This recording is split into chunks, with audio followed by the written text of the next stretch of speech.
welcome to put your questions in the Q&A box as we are talking about it. So please participate. I like to hear your view on things. And the session is designed to help you clarify things about stress. And also get a piece of paper and a pencil close by so that when we get to the exercise part, then you have your paper ready. Okay, so welcome everyone. Welcome to all my old guests, the regular guests, and then all of the new people. It is nice to see you again, and welcome to part 1 of 3 parts that we're going to do. So in the following Wednesdays, we will do part 2 and then part 3. So I hope that you will find this part interesting. And today will be about the basics, the starting point of stress management. There will be a few things that I'm going to clarify with you so that you can get a clean slate to work from. There's a lot that I'm going to tell you that you will know. Hopefully there's a few things that you don't know, but the point is to, from here on forward, to manage your stress a little bit better. Because this is absolutely something that we can work on. So firstly, my name is Cecilia Denton. I'm an industrial psychologist and the owner of PTES Consulting. So we are psychologists that do psychometric assessments for companies, for recruitment purposes, for personal development, skills audits and things like that. I just want to see if it's going to help if I do a little bit darker over here. Yes. Okay. And thank you so much for the HR talk. Our colleagues that arranges these webinars for us. So thank you to them. They do all our HR support and we do the psychometric assessment. So here are our websites. You are welcome to browse it for more information. Okay, so today we are going to do part 1 of stress management. So we're going to do a few, I'm going to start with the basics of stress management. And then I'll build up to what you can do about it. What's the difference between specific terms? The good thing that you need to know is that a lot of these things that we're going to address today are things that you can do something about. So you will be a person that's already stable and consistent and emotionally stable. All of the additional stuff like worry, anxiety, those are things that you can do something about. So if you know you're a fairly normal functioning person, you haven't been diagnosed with anxiety disorders and other types of stuff, then you are someone who can really do something about your situation. So I want to plant the seed now already in your head that you do not have to walk around with anxiety and poor stress management and things like that. There's a lot of habits that we repeat a lot of bad habits, and those are things that you can change. So it will take hard work because to break through your old habits, that's the thing. And you see the habits comes from how we were brought up. It comes from, our environment and that, and we just accept that this is how it is. You don't have to suffer like that. I think my anxiety went from probably around 85%. I was just used to it. That's just how it was. I can probably say today I've got maybe 5% anxiety now during the day, but I actively worked on it and I got help as well. Because I just thought, I don't want to live like this. And I tried to figure out what it is. And that's part of why I wrote this thing. So that I can also teach people about it, because I think a lot of people just accept I'm an anxious person and that's just it. You don't have to just accept it. It's not going to be easy to change it, but you don't have to just accept it. So that what we will look at is what is stress? How does worrying affect you? The difference between stress, worry, and anxiety, because it's different things. So with most of us, it's all meshed in one. We think it's one thing. It's different things. So what can I do about it? There'll be a few exercises in between. I'm also going to look at understanding the brain in positive brain programming so that you can see what you can do about it. Because if you understand your brain, you can do something about it. And then just another exercise and then tips to help with stress. So somebody in the group already said this is going to be a very good course and very important one, especially now. I tell everyone that I work with, like candidates that we give feedback to after their psychometric results. We tell them now more than ever in your life, give more attention to your stress management, your relaxation techniques. Don't take it for granted. We do a psychometric assessment every day, and every day we see the high levels of pessimism, anxiety, depression proneness, and that. So just give more attention to it. You're not going to lose anything. You're not going to lose any money from it or time or whatever. Just your head. As a matter of fact, you can actually save time, because the more relaxation techniques you do, the more meditation, the longer your day actually becomes. I'll explain that later. So what is stress?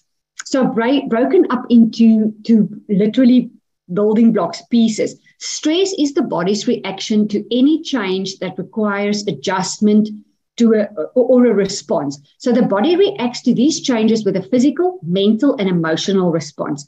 Stress is a normal part of life.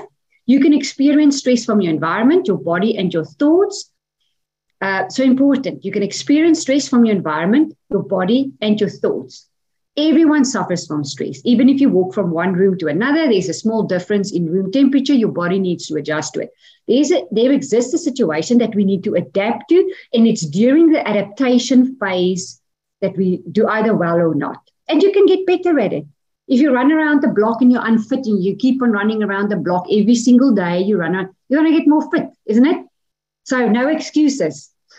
Okay, so let me jump to the next point. Right, so how do we recognize stress? So I want you to differentiate between the 4 symptoms. There's 4 symptoms. So firstly, emotional symptoms, physical, cognitive, and behavioral. So let's jump back to emotional. So this, and try and recognize yourself here. You could have a combination of all of them, or you could have quite a lot in a specific area. So try and see where you fall. So emotional would be becoming easily agitated, frustrated, moody, feeling overwhelmed, like you're losing control or need to take control, having difficulty relaxing and quieting your mind, feeling bad about yourself, lonely, worthless, depressed, avoiding others. So that's very emotional. Physical, these ones we are very used to. Low energy, headaches, upset stomach. Okay, that's in severe cases. Or just cramps. I've heard about children that just get cramps and things like that. Aches, pains, tense muscles. Oh, the tense muscles over here. Most of us have got that. Chest pains, rapid heartbeat, maybe lack of sleep, frequent colds and infections because of prolonged stress. So with colds and infections, I just want to quickly add there, colds and infections happens because, when you get the butterflies on the stomach during the day because of your anxiety, that is when stress hormones are getting released into the blood. So the only way you can get it out of your blood is through exercise and meditation. That will avoid you getting these colds and infections, fever blisters and things like that when your system is down. So when you get that hormone in your blood, you're very susceptible to illnesses and viruses. Your body won't fight it off. So unfortunately, start walking and start running. You all know it. You've heard it so many times. Today, I'm here to tell you've got no excuse. You need to start walking, running, whatever it is that you want to do. Even loss of sexual desire, tiredness, nervousness, dry mouth, clenching jaw. So just if you see some of these things, know that maybe that's where it's coming from, and what can you do to maybe regain your energy again. Then cognitive symptoms. The best example for this is the best example of a cognitive symptom is when you go blank. A lot of us have experienced that when you're in school. You go blank. You can literally not picture anything in front of you. So that would be constant worrying, racing thoughts, forgetfulness, feeling disorganized, inability to focus, poor judgment, being pessimistic, or seeing only the negative side to things.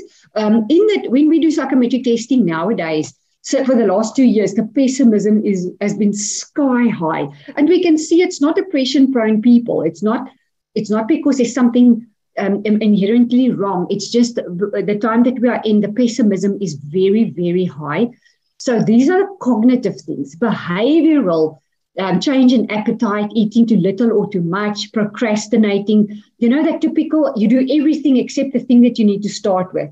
So if you were wondering what that is, it's because it's a behavioral symptom of stress. When you're avoiding it, you just can't get going. So also a lot of children or students, when they need to start studying, they do everything except starting, but they feel fine. That behavioral thing is because they're stressing. Increased use of alcohol, drugs, cigarettes, whatever, maybe just popping a sleeping pill or a beta pain that makes you sleepy at night. Keep an eye on those things because you may not feel stressed, but that behavior is actually telling you you are maybe a little bit more stressed than you think. And then exhibiting nervous behavior such as nail biting, fidgeting, pacing, that type of thing. So there's the 4 symptoms. Right. So what is stress? Stress is tension. Stress could be described as an inner, psychological, emotional, or a physiological, which is a physiological, your body, tension in the muscles. This condition happens when more is expected of you than you can actually handle. This indicates that the individual does not have the ability or the infrastructure to cope with it. This is why really planning well, and I know a lot of us hate that, but planning really well, getting a time slot during the day for every single thing that you need to do will help with this. It's not going to take it away, but it will help with it. So when you have to do work in 30 minutes that you can only do in an hour, stress will be caused. Adrenaline and noradrenaline is secreted, and if this continue over time, the body will become ill or cause psychological discomfort such as anxiety, fear, and tension or depression. So this is the hormone that I'm talking about, adrenaline and noradrenaline. Whenever you feel that butterflies in the stomach, that's when it gets secreted. Now it's in the blood and it's not good for your system. So to get it out, exercise, meditation, that type of thing. So let's do a quick stress self-check. So this current moment, what are your main causes of stress? And what are your symptoms? So just think about that. External stresses can be anything that comes from the external side, like deaths or injuries. A lot of us had things like this now during COVID. We had surprises in the family where people may have died or gotten sick that, we didn't expect. So illnesses, relationship breakdowns, being a victim of crime, even retirement. So anything from the external. I love to use the example of traffic. That everyone understands that one. And then internal stresses, any expectations, demands, misperceptions, assumptions, fear, anger. A lot of the internal is your own self-talk. Your own self-talk is incredibly dangerous. It can be incredibly it can have a potent effect on your physiological body. Believe it or not, if you gossip a lot or if you repeat something negative that's happened, you just repeat the story. And, sometimes we just like to talk about a thing repeatedly. It's going to make you feel worse over a period of time. Actually, monitor your own energies when you do that. Okay, so how does worrying affect you? So from my experience, it seems that people worry. Let me just put the sidebar here. But people worry because of a few reasons. So they imagine that if they worry, they can prevent bad things from happening. And they think that if they don't worry, it means that they don't care.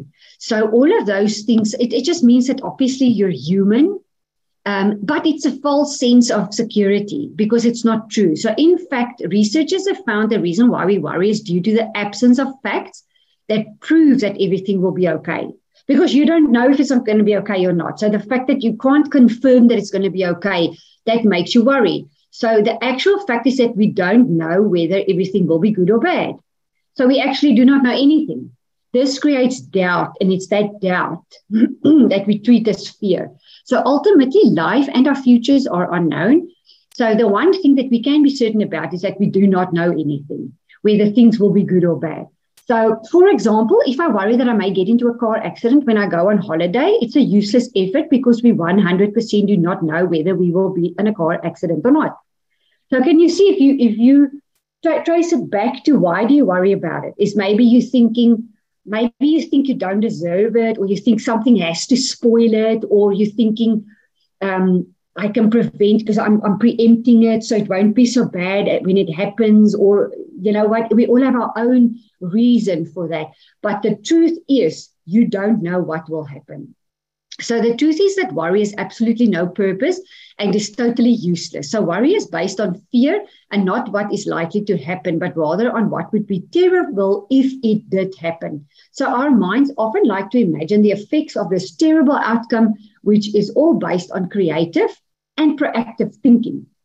So I want to go through this definition of worry with you. So this is literally a proper textbook definition of worry.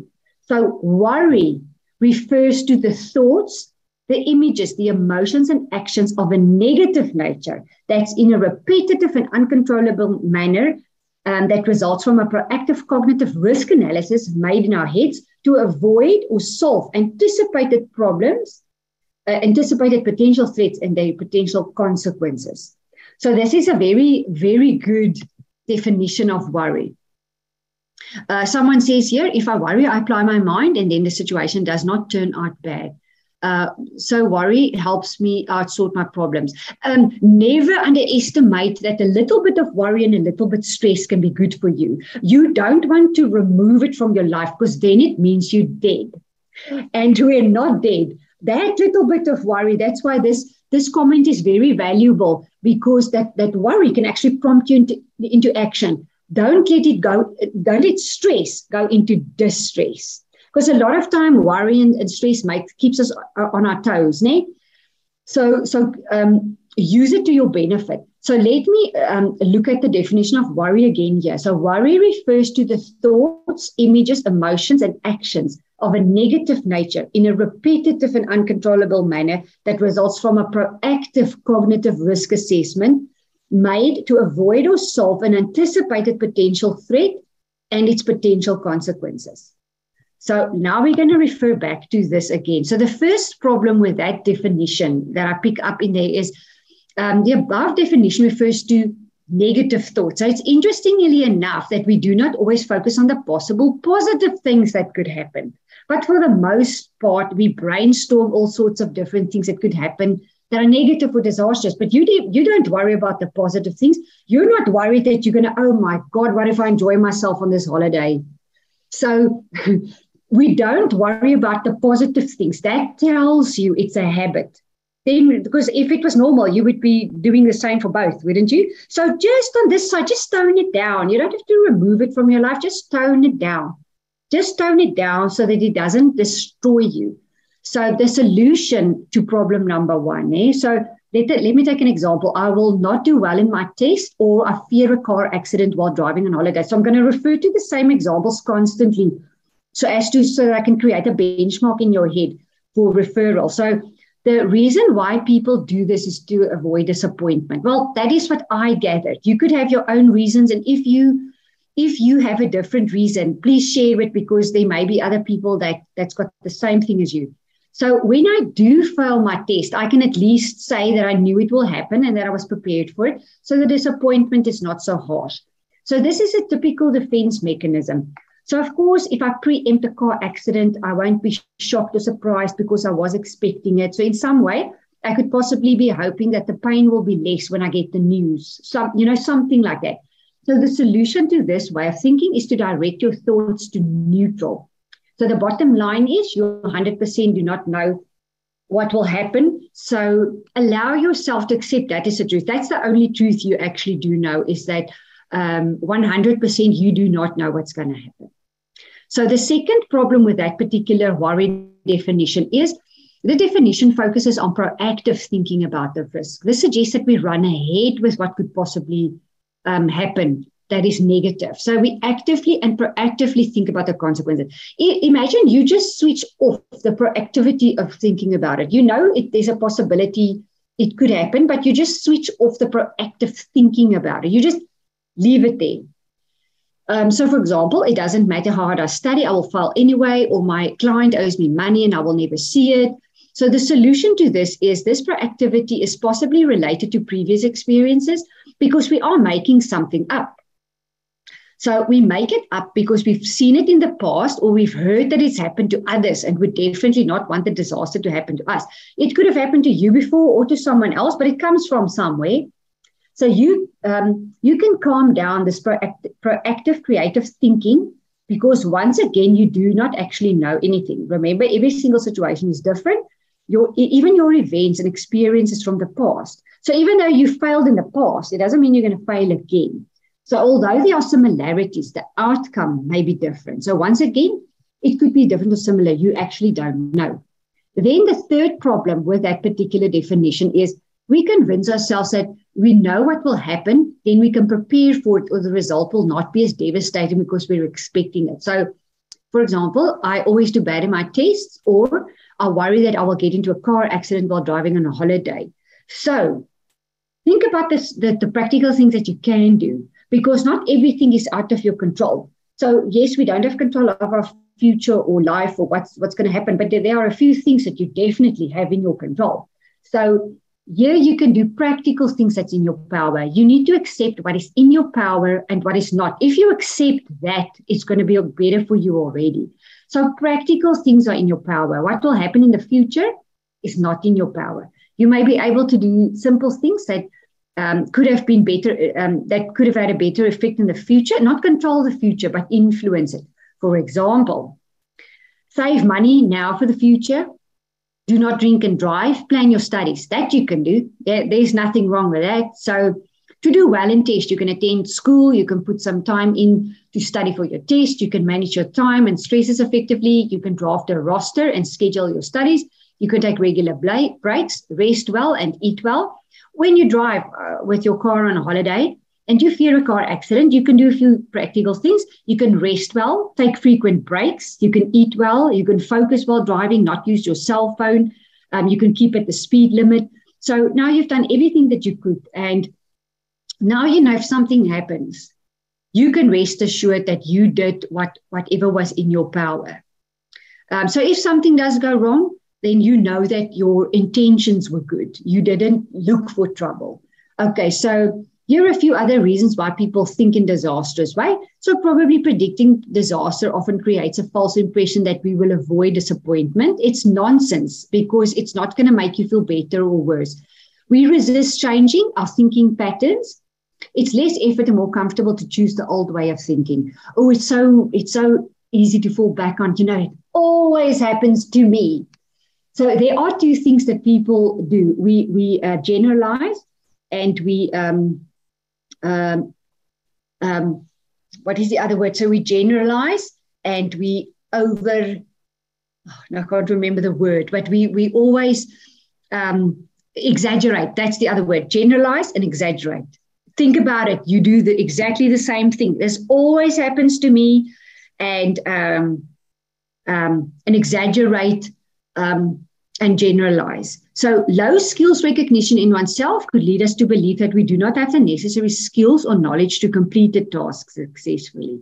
So that is also important. Know where your strengths are. Know where you need some assistance or help.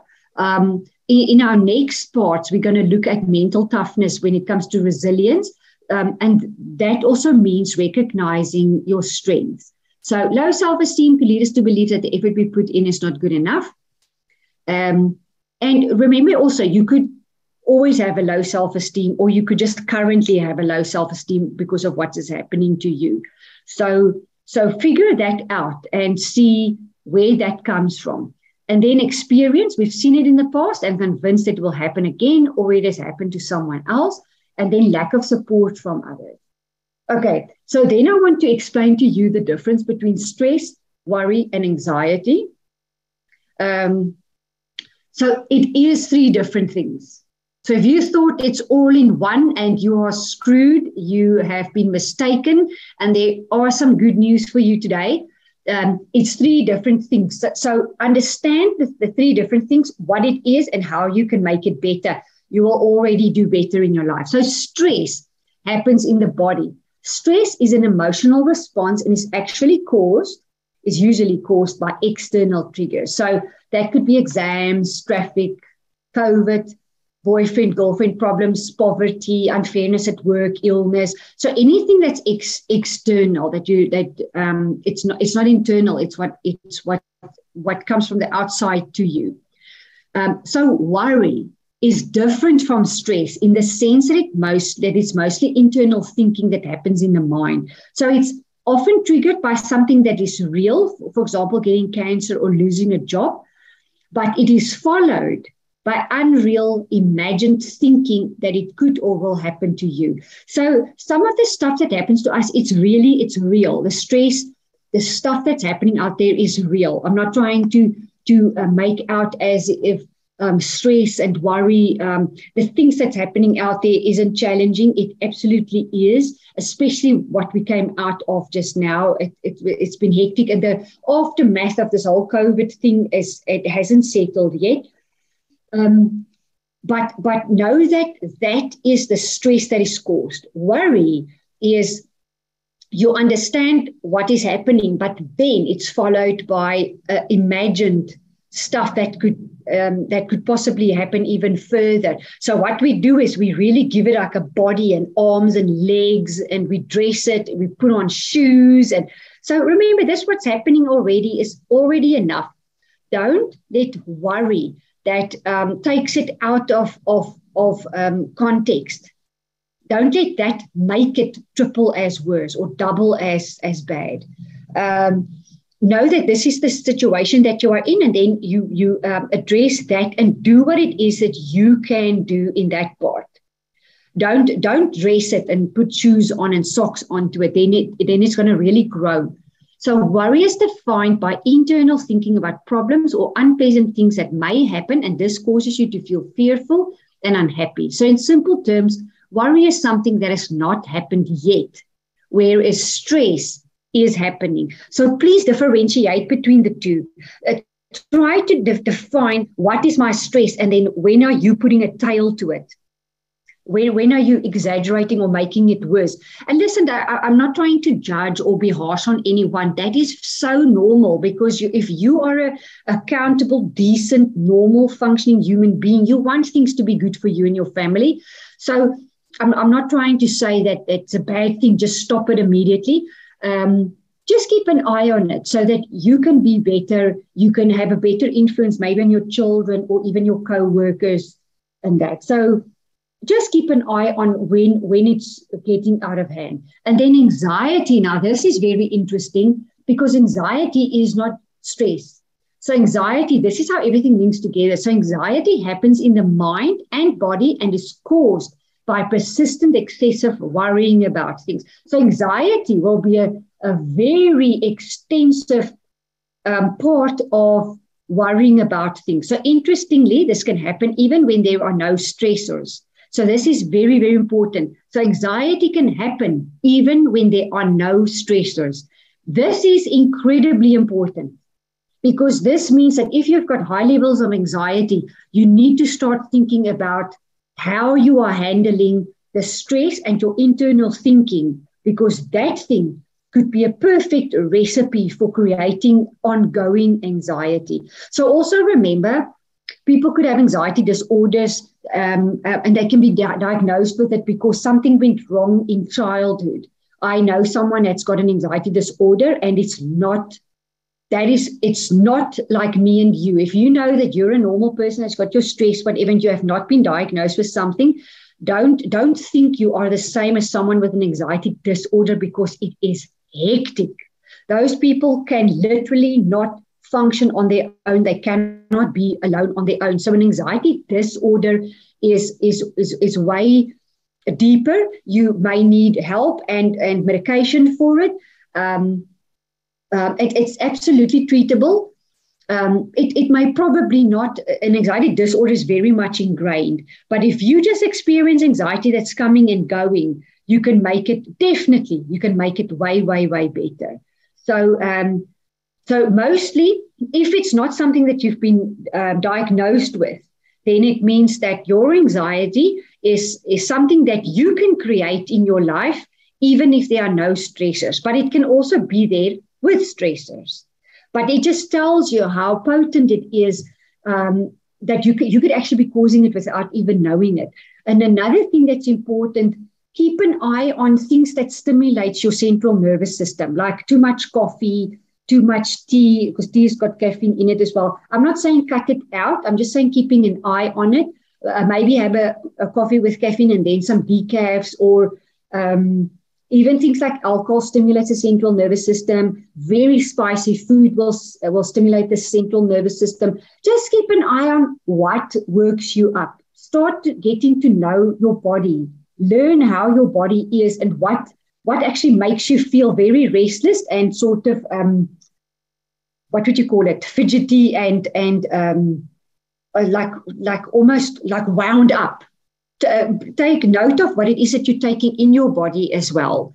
And I'm not saying cut those things out. I'm an absolute, what is it, a coffeeholic. So that is a sensitive topic for me.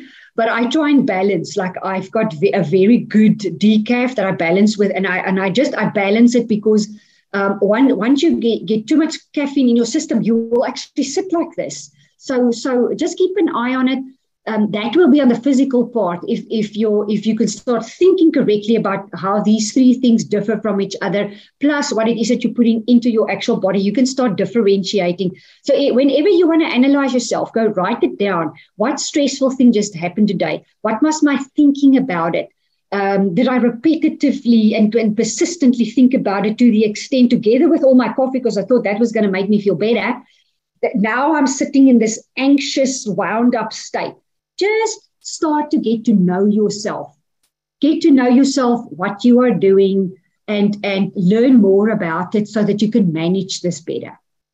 Okay, so let's see. The good news is, and this links to the previous note that someone put on the questions, where they said that the worry actually sometimes makes them apply their mind, because this is the answer. There are good stress and there's bad stress. So some of your good stress, it's just enough. It will just prompt you into action. It will keep you on your toes. It will make you complete things and finish things. It will get the student to start learning and start studying. It will make you prepare for the presentation or whatever. But just don't let your good stress go into distress. Because bad stress is when you now can't adjust to the demands anymore. Please also take very much note of how your social media, all your electronics wound you up as well. Because think about it, in the past, when we were growing up, we didn't have a device where you constantly had to answer, constantly. If it beeps, you look. If it beeps, you look. It means that it's like in these research facilities, with the monkey with a bell. That's what we do. If the bell rings, we go. Really, start to become aware of yourself. Separate yourself. Take breaks as well. In my emotional intelligence course, I told everyone, just if you take your cup of tea at a tea break or lunch break, go sit outside just with your cup of tea for 15 minutes, and you'll see how uncomfortable you feel. That means that you are so controlled by all the pings that's going off around you that you can't even sit still for 15 minutes. Practice it. Practice it. You will practice then mindfulness. You will practice and feel, what does your body feel like? If you sit outside with your cup of tea, feel, what does your shoulders feel like? It's actually much more tense than I thought. So become aware of who you are and what you are. So good stress, bad stress. You don't want to have no stress. Right. So what can I do about it? So we're going to do a little exercise just now. So how are we going to manage our stress? So I'm going to analyze it for you. Let me just keep an eye on the time, because I really want to get to the exercises as well. So firstly, we look at the emotion. When you experience a stressful situation, what feelings and emotions do you experience? So here's what I want you to start thinking already. If there's a stressful situation, what feelings or emotions do you in particular experience? And it will be different for everyone. But get to know yourself. Do you feel insecure? Do you feel irritable, frustrated? Then we look at the situation. So what situations elicits the stress? So is it something someone said? Is it like getting an exam or a test result back? Is it a piece of music that reminded you of something sad? Sometimes you just feel sad and then you don't even know what it caused, but it was maybe a piece of music that you heard in a shopping mall or whatever. So it's only after we've experienced the situation that we experience emotions such as anxiety, sadness, anger, and insecurity. So this is very important. It's only after the situation that you actually experience the emotion. Emotions doesn't just pop up, but sometimes that's what we think. We think it's the emotion just exists. It doesn't. There's always a situation, then there's an emotion. And then there could also be a physiological symptom, such as tension in the neck, headaches, knot in the stomach, or backache and more. Okay, so let's go to the next one. So what can I do? So thirdly, this is when the behaviors are triggered. So you go through your situation that elicits an emotion, and then there's a behavior. So say, for example, you drive into traffic. You didn't see there was an accident on the highway and you drive into it. That's your situation. Your emotion would be frustration, irritation. And my behavior is I start flipping off people as I go along, or I drive erratically. Or maybe you're someone who says, okay, that's, it's normal how it is. That would be your behaviors. So now you need to think about your own life and experiences and how does a normal situation elicit stress. So for example, if you did not do so well in one of your tests, how do you think about it? Make sure that you differentiate between the situation, the emotion, and the behavior. So you're thinking maybe, yeah, but I always do badly. Can you see the generalization there? I can never remember what I studied. That's the exaggeration. And it does not matter. What I do, I'll fail always. So you can see that we do this with students that study as well, because this is literally what everyone says. I think we've literally all said the same thing. So can you see the generalization and the exaggeration here? We all do it. You do it at work still today. When you drive into traffic, we say, yeah, but this always happens and it's always like this because people can't drive. So it's generalizations and it's exaggeration. And even if you are right about it, the problem is that is what you're saying is having a physiological response on your body. So even if you're correct, you may be right in many of the things that you say, but the exaggeration and the generalization will make you feel bad at that moment as you're saying it. So let's look at the secret in this little sequence, because you've got situation, emotion, behavior. What's the secret? So you can all probably gather it would be the thinking process about your situation. So it's how you think about the situation that causes the emotion and the behavior related to it. So this is what the process actually looks like. The process always starts with the situation. Don't think that you're different from other people. There will always, if you trace it back, you will always find a situation, you're thinking about it, then your emotion, and then your behavior. So if you get home and you just feel moody and just not in a good mood, and you're irritable with your partner or your children, and you're unsure of what it caused, just trace it back. You will be able to pick up your pattern. And the more you do that, the more you'll get to know yourself. Okay, then let's do a quick exercise. So this is what your paper and pencil is for. So summarize and identify trends within your own thinking processes. So think of the 3 most typical emotions associated with stress that you've experienced this week. So it's Wednesday today, so let's look at this week, but also last week. So firstly, think of the 3 most typical. So firstly, the emotions. Write down 3 emotions that you've experienced. So not a situation, not a thinking, just look at the emotion. So write down 3 emotions. So take some time to think about it. So think about your emotion. And I'm doing this because a lot of people think they confuse the situation and the behaviors and everything with emotions. Usually when we do this with high school students, they quite struggle to separate the steps. So I really want you to practice this. And if you want to share it in the Q&A block, you're more than welcome. You will see that a lot of you share the same thing. Okay, so 3 emotions. Now I want you to think, what were the 3 situations that triggered those emotions.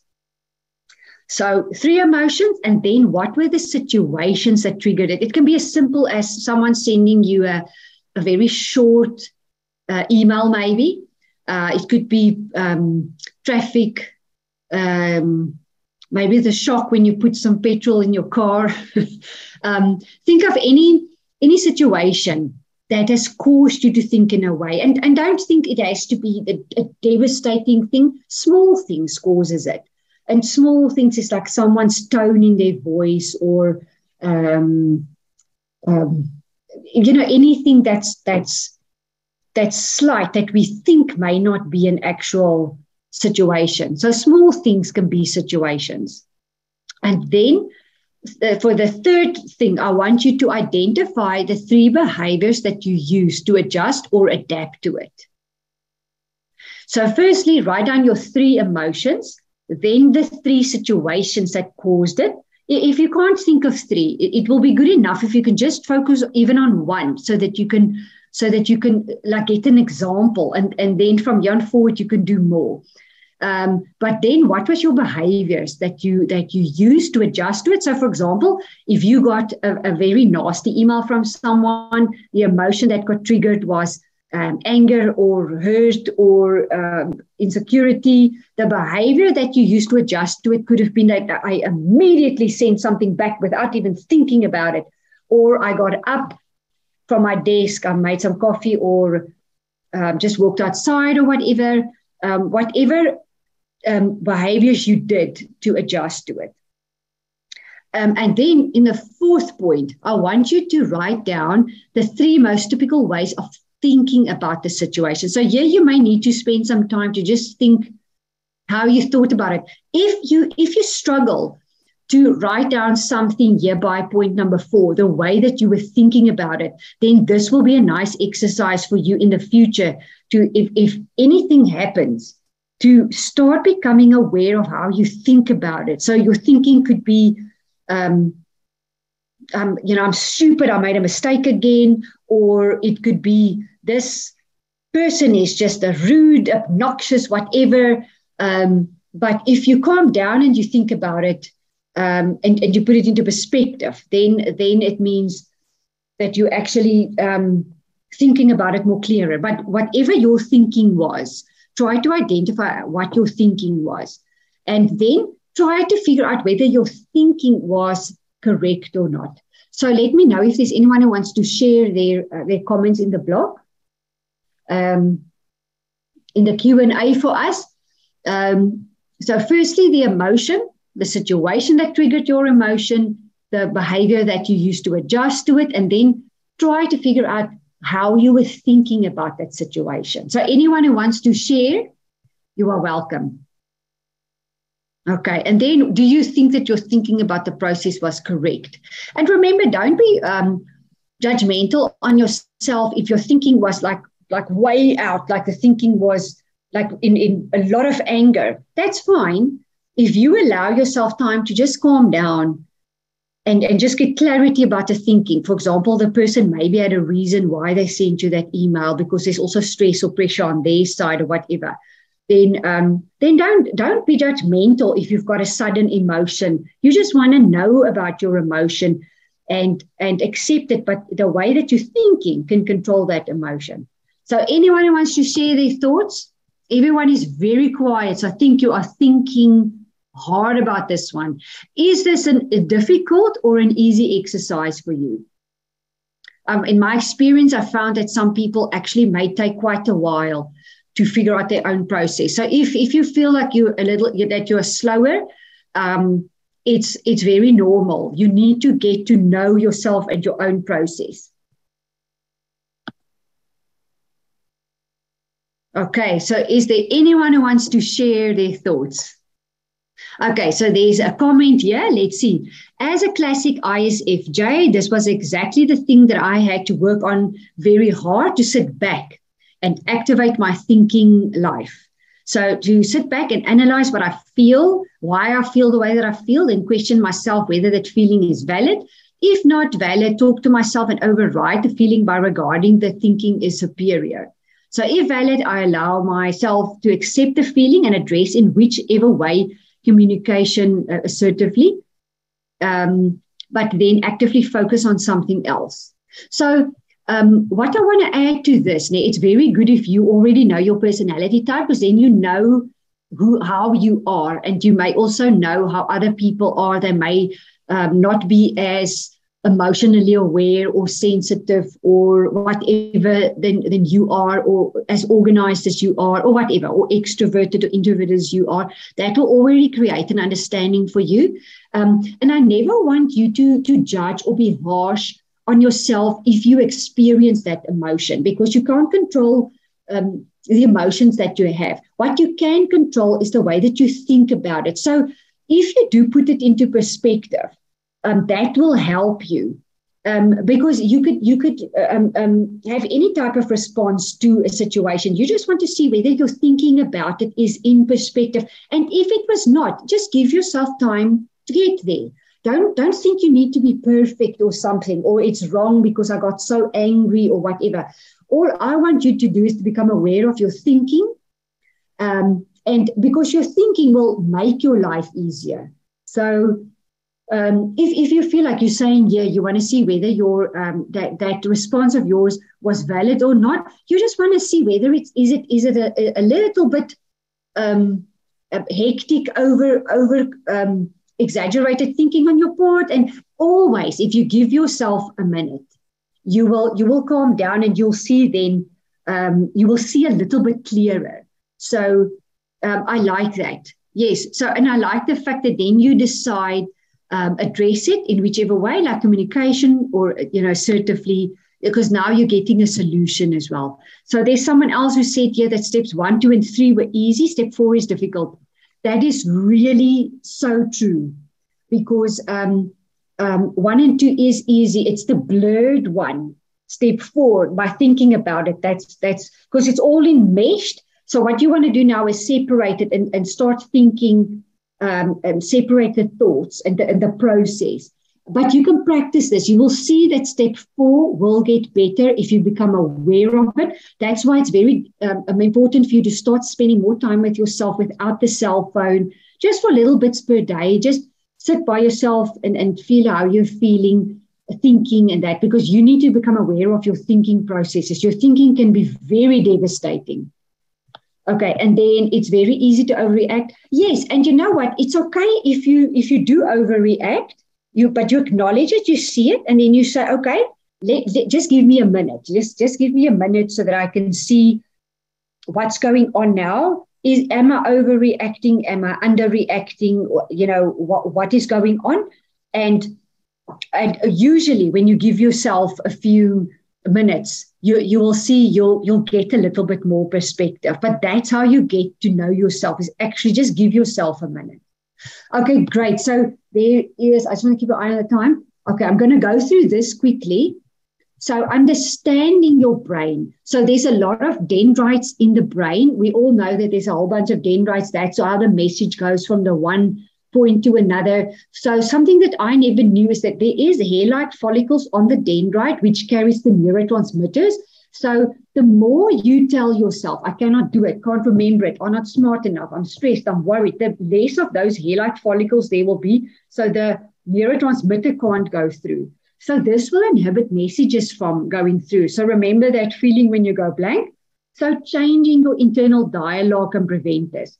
So the internal dialogue that's what we were just talking about, your thinking process, what you are saying to yourself. That's the internal dialogue. So the internal dialogue is communication with yourself, positive or negative.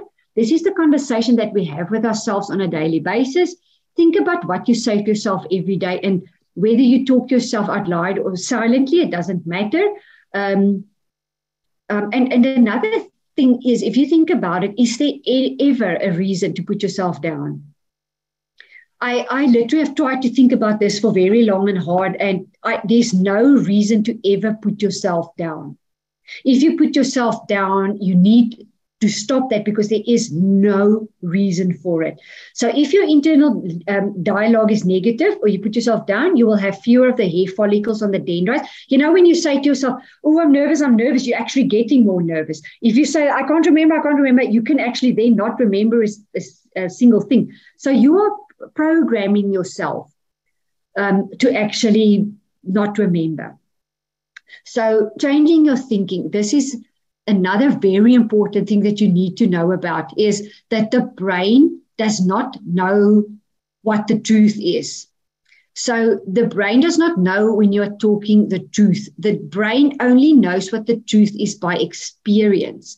So whatever you tell your brain, it's going to believe you. So if you tell your brain you are stressed, it will believe you. If you tell your brain you are not capable, it will believe you. If you tell your brain you're not good enough, it will believe you. If you tell your brain you are well prepared and relaxed, it will believe you. So this is quite a secret that a lot of people don't know. So if you program yourself that you're ugly, fat, slow, not good enough, not clever enough, but now you're trying to be, but you've programmed yourself for so long. So you need to stop that, and I would love it if someone can tell me if there's ever a good reason to put themselves down. I'm still waiting for someone to give me that answer. So then there's another secret. So on top of the secret that your brain does not know what the truth is because you're programming it, there's another secret. If you identify negative self-talk, and you swap it to positive self-talk. So, for example, you're very nervous because you're going to do a presentation or write an exam. You'll think to yourself, oh, I'm nervous, because you are, because it's before an event. If you recognize that I'm nervous and you say to yourself, I am calm, I'm well prepared. The secret is that you don't have to believe yourself. The biochemical reaction takes place in any way. That's why, sometimes when you say to yourself, I'm calm, I'm relaxed, and you're thinking, but I'm not, it's not working. The biochemical process takes place without you knowing it. It's an unconscious process. So you must just believe the process. You can actually change quite a few beliefs about yourself. And you will also note there's also a trick to this positive talk. And everyone knows about positive affirmations, but there's a trick to it. You never want to use a negative, or the future. You want to say, I am right now. You want to say, I am clever. I am intelligent. I am calm. I am ready. I am happy. You can even say there's no need to be stressed or worried, but you don't want to say, I am not worried. You don't want to use a negative. So the easiest is just always to say a very short, I am prepared. I'm calm. I sleep well. Keep it very short. Don't make it complicated, because I know that the negatives, there's a thing in the brain where it cancels each other out, whatever. So what my tip to you would be to get 3 things that you say to yourself. If you know you're someone that worries quite easily or stresses quite easily, or just 3 things that you think you do. Get a positive short sentence. I am prepared. I am calm. I sleep well. Just repeat it randomly to yourself every day. Your brain is going to start accepting it. Also, don't think if you repeat it once or just for one day that it's going to work. You need to run around the block a few times before you get fit. Make it a habit. It's a habit. It's now it's a way of living now. It's like healthy eating. We know crash diets doesn't work. So you want to start. You actually just have to believe me now to do this and give it a try. But you need to do it permanently every single day, whether you're in a stressful situation or not. It doesn't matter. You say to yourself, I am calm, I'm relaxed, I'm intelligent, whatever. Okay, quick exercise. Let me see the time. All right, we still have a few minutes. So now consider for each of your stresses you have come up with and identify ways, firstly, to manage it, limit it, remove it. So to manage it, see where your time is going by doing a time log and checking against job priorities. So manage what it is that you do a day. Put something into a time slot every day. I know that cell phones and things are swallowing a lot of time throughout the day. Some people often say that they don't know where the time has gone or whatever. If you are trying to put your mind to something and finish something, put your phone away. I wonder how many of you've seen how WhatsApps can take time. If a few people are sending you messages, how preoccupied you can get with that. So do that in your tea breaks or lunchtime, but also not every lunchtime or tea break, because you also want to have like a break. Schedule times for it, because that it can occupy your time quite a lot. So there is just a comment here in the comment box. Let me see. I love what you say about the present tense rather than future tense. It's a good way to affirm yourself right now and have confidence right now. To use the future tense, you think it's a positive, but you are sort of negative right now. That's exactly true, because that means it's not. If it's going to happen in the future, it's not happening, is it? So. Yeah, so that is very, you also want to learn to live in the moment, not for tomorrow. So firstly, all right, manage it, then limit it by ruthlessly removing everything which isn't a high priority, or by setting clear time goals for every task. So manage what you need to do, limit it, and lastly, remove it. So there's probably isn't a complete remove it, but it could be productive to suggest a discussion with whoever is responsible for work allocation. Removing it also, that also means if you need to remove a stressor out of your life, if you need a break from your cell phone or a break from someone that's always negative or disastrous in their thinking, whatever, identify what you can manage, limit, and remove. So remember the three: manage, limit, and remove. Let me see, there's another comment in the blog. Okay. By putting your phone away or on silence, you do get more work done. That is so true, because it sneaks up on you. When you see again, you've been engaged here for I don't know how long, you know that it adds to your stresses if you're trying to do something and it's getting towards 2 hours. You could have done it in an hour, but you are so interrupted. And I often feel I want to answer right now, because then I don't have to do it later. It's actually better to sometimes postpone until later, so that, because can you feel it builds that tenseness, because you're not getting it finished. You're sitting on it forever because you're getting interrupted. You can control your own interruptions. You can control some of it. You can control certain things. So keep an eye on that and see what works best for you. Okay, this is the last slide. So tips that you can do right now. So you all know a lot of this, and I'm going to repeat the same thing that you've heard all your life.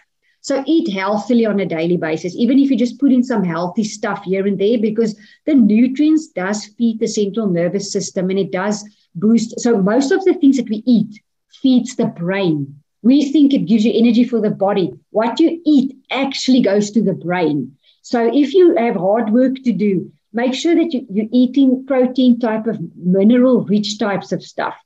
It is really a good emphasis on that. Take exercise regularly and between study periods. So here you can see we do this with students that study. Taking breaks are very good. So tea breaks at work and your lunch breaks at work it's a very good idea. Don't neglect them. I neglect that quite a bit, and sometimes I've at least now learned to stop when I can start feeling, okay, really, this is it now.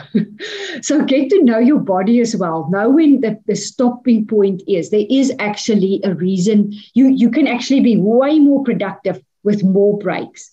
Take vitamin B supplements. You all know that it supports the central nervous system. Or just eat better. You also don't spend too much money on things.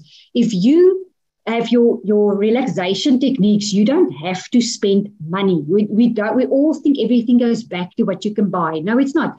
Meditation is for free. Breathing exercises is for free. Running around the block is for free.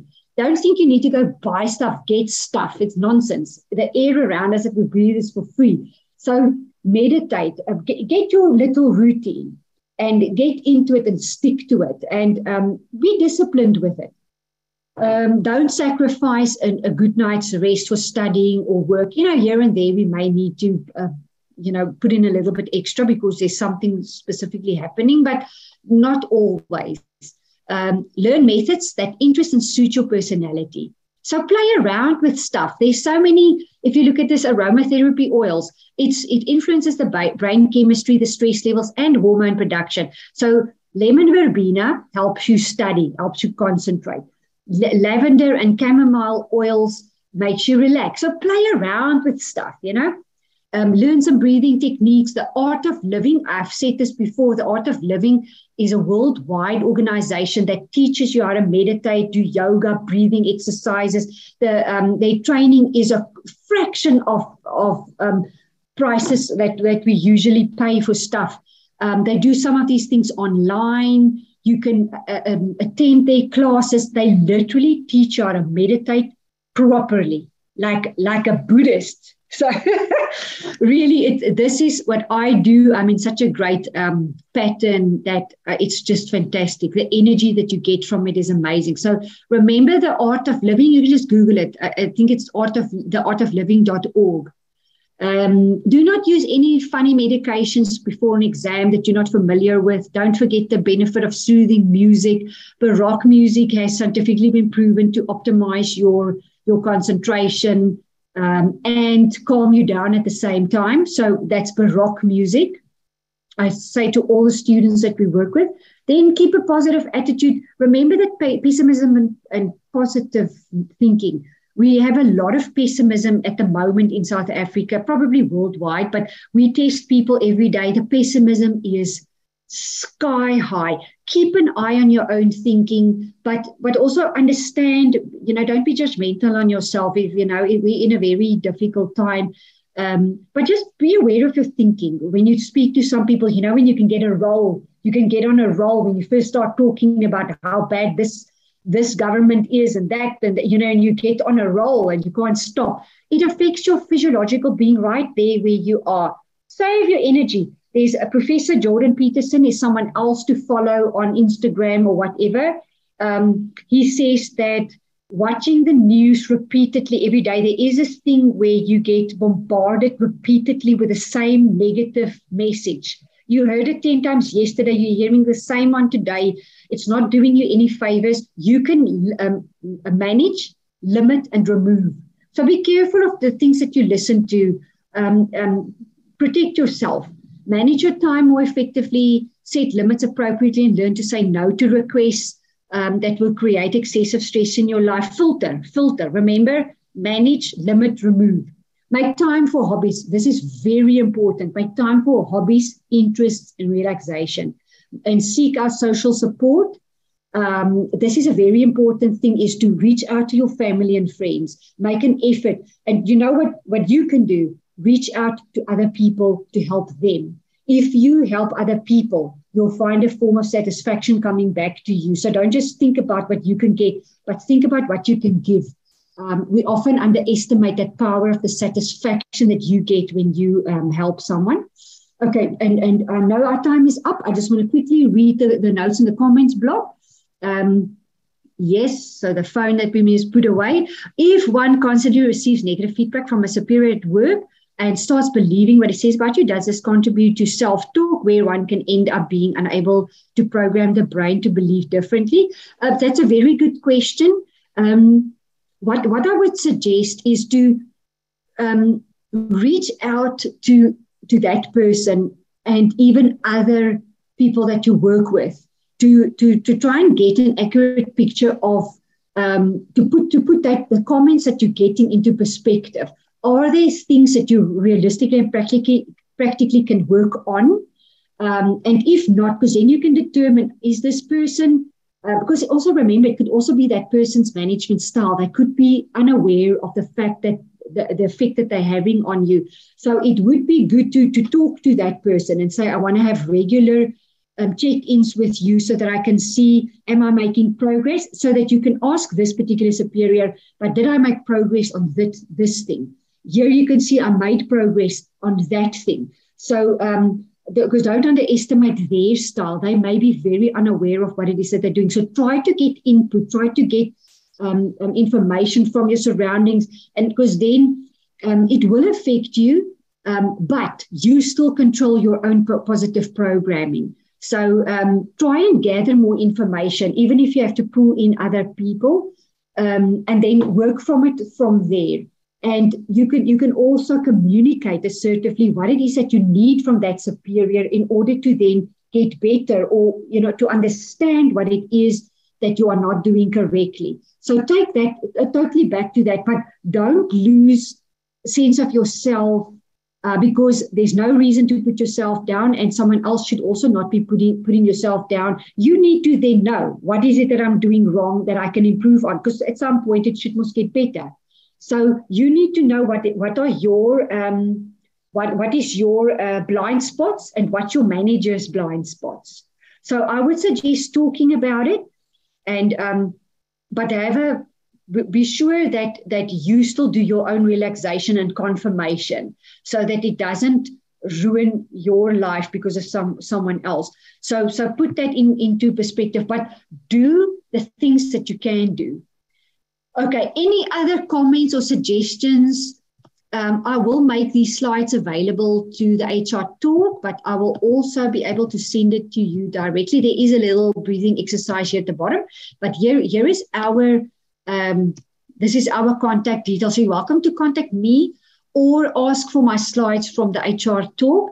And I really hope to see you next week, Wednesday, the same time. Then we're going to build on this session. We're going to look at resilience, how to build mental capacity for you to get better, for your children to get better, the people that you work with to get better. So I really hope to see all of you. There was a lot of you today.